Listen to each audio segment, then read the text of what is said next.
किसी को कोड़े मारकर सजा देना कट्टर इस्लाम की देन है। लेकिन अगर हम आपसे कहें कि पाकिस्तान का परमाणु बम भी कट्टर इस्लाम की ही देन है तो आप शायद हैरान रह जाएं। इसके पीछे एक बड़ी दिलचस्प कहानी है जिसके बारे में आज हम आपको बताना चाहते हैं। पाकिस्तान के परमाणु कार्यक्रम के जनक कहे जाने वाले मशहूर वैज्ञानिक अब्दुल कदीर खान की 85 वर्ष की उम्र में मृत्यु हो गई है। और आज हम इस वैज्ञानिक के बारे में क्यों बात कर रहे हैं, थोड़ी देर में आपको समझ में आएगा। ये जो वैज्ञानिक हैं, ये पिछले कई दिनों से कोरोना से संक्रमित थे और कोरोना ने इनकी जान ले ली। अब्दुल कदीर खान ने पाकिस्तान को परमाणु संपन्न देश बनाया, लेकिन उन्होंने अपनी जिंदगी के आखिरी दिन बड़ी गुमनामी में गुजारे। अब्दुल कदीर खान पाकिस्तान का पहला परमाणु बम बनाकर पाकिस्तान के सबसे बड़े हीरो बन गए थे, लेकिन फिर उन्होंने इसी परमाणु बम की स्मगलिंग शुरू कर दी और पूरी दुनिया उन्हें एक वैज्ञानिक नहीं बल्कि न्यूक्लियर टेक्नोलॉजी के एक स्मगलर के तौर पर देखने लगी। अब्दुल कदीर खान का जन्म वर्ष 1936 में भारत के ही भोपाल शहर में हुआ था और फिर वो 1952 में पाकिस्तान चले गए। जब बंटवारा हुआ था 1947 में, आज़ादी के 4 वर्षों तक तो वो यहीं रहे, लेकिन उसके बाद वो पाकिस्तान चले गए और वो अक्सर खुलकर ये बात कहते थे कि उन्हें हिंदुओं से नफरत है और भारत से उनकी इसी नफरत ने पाकिस्तान को उसका पहला न्यूक्लियर बॉम्ब दिला दिया। ये हिंदुओं से जो उनकी नफरत थी, यही इस परमाणु बम की असली वजह बनी। 11 मई 1998 को भारत ने पोखरण में अपना दूसरा परमाणु परीक्षण किया था। इसके ठीक 17 दिनों के बाद यानी 28 मई 1998 को जवाब में पाकिस्तान ने भी अपना पहला परमाणु परीक्षण कर दिया और इसका श्रेय अब्दुल कदीर खान को ही दिया गया, क्योंकि तमाम प्रतिबंधों के बावजूद अब्दुल कदीर खान पाकिस्तान का पहला परमाणु बम बनाने में कामयाब हो गए थे और उस समय पाकिस्तान का सीना बड़ा चौड़ा हो गया था। इसके लिए वो बिजनेस के बहाने से दुनिया के अलग अलग देशों में जाते थे और न्यूक्लियर बॉम्ब बनाने में इस्तेमाल होने वाले कंपोनेंट्स की खरीदारी किया करते थे। लेकिन दुनिया को लगता था कि पाकिस्तान गैर परमाणु कार्यक्रम के लिए ये कंपोनेंट्स खरीद रहा है, पर असल में अब्दुल कदीर खान दुनिया की आंखों में धूल झोंक रहे थे और उन्हें परमाणु बम बनाना था। इसमें पाकिस्तान और अब्दुल कदीर खान की मदद चीन भी कर रहा था चुपचाप।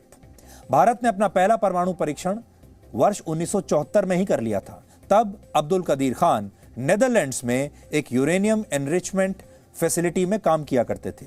परमाणु बम बनाने के लिए सबसे जरूरी चीज यूरेनियम होती है, लेकिन इस यूरेनियम को सेंट्रीफ्यूजेस की मदद से पहले एनरिच किया जाता है और अब्दुल कदीर खान नेदरलैंड्स में काम करने के बहाने सेंट्रीफ्यूजेस बनाने का ब्लूप्रिंट चुरा रहे थे।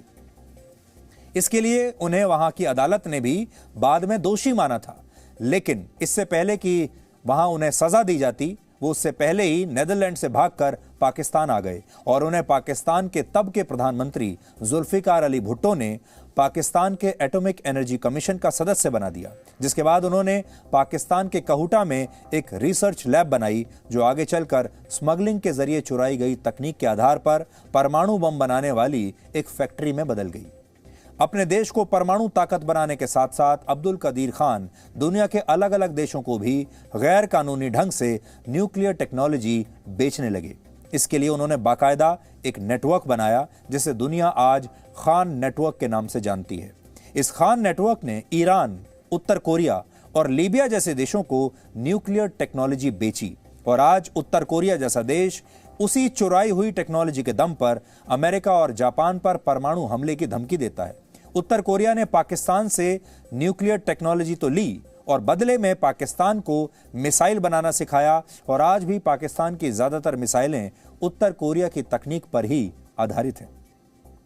हालांकि वर्ष 2004 में इस खान नेटवर्क का भंडाफोड़ हो गया और पाकिस्तान के तत्कालीन राष्ट्रपति परवेज मुशर्रफ ने उन्हें उनके पद से हटा दिया। लेकिन परवेज मुशर्रफ ने अपनी विशेष शक्तियों का प्रयोग करते हुए इस वैज्ञानिक को किसी भी तरह की सजा देने पर रोक लगा दी और इसके बाद लंबे समय तक उन्हें उनके घर में ही नजरबंद कर दिया गया। लेकिन यह सब भी अमेरिका के दबाव की वजह से ही हुआ था। लेकिन जब तक दुनिया को यह सब पता चला, तब तक पाकिस्तान के हाथ परमाणु बम लग चुका था, जिसे आज कई लोग इस्लामिक बॉम्ब कहते हैं, क्योंकि इस्लामिक दुनिया में सिर्फ पाकिस्तान के पास ही न्यूक्लियर बॉम्ब है। अब्दुल कदीर खान की पत्नी हैनी कदीर खान ने कुछ वर्ष पहले जर्मनी के एक अखबार को एक इंटरव्यू दिया था, जिसमें कहा था कि उनके पति पाकिस्तान की सरकार के निर्देश पर ही दुनिया के अलग अलग देशों को न्यूक्लियर टेक्नोलॉजी बेच रहे थे। यानी परमाणु बम की स्मगलिंग के मामले में पाकिस्तान में सब मिले हुए थे। लेकिन जैसा कि कहा जाता है, हर बुरे काम का नतीजा बुरा होता है। जिस अब्दुल कदीर खान को कभी पाकिस्तान में हीरो का दर्जा हासिल था, उनके घर से बाहर जाने तक भी रोक लगा दी गई, उन्हें घर में कैद कर दिया गया। उनका बाकी का जीवन अदालतों के चक्कर लगाते हुए बीता और कुछ दिन पहले जब वो कोरोना वायरस से संक्रमित हुए तो पाकिस्तान की सरकार ने उनकी कोई मदद नहीं की और परसों यानी रविवार को पाकिस्तान के लिए परमाणु बम बनाने वाले अब्दुल कदीर खान की मौत हो गई और मौत भी ऐसी हुई कि किसी को पता भी नहीं चला। Presenting B News app available on Google Play and App Store. Download it now.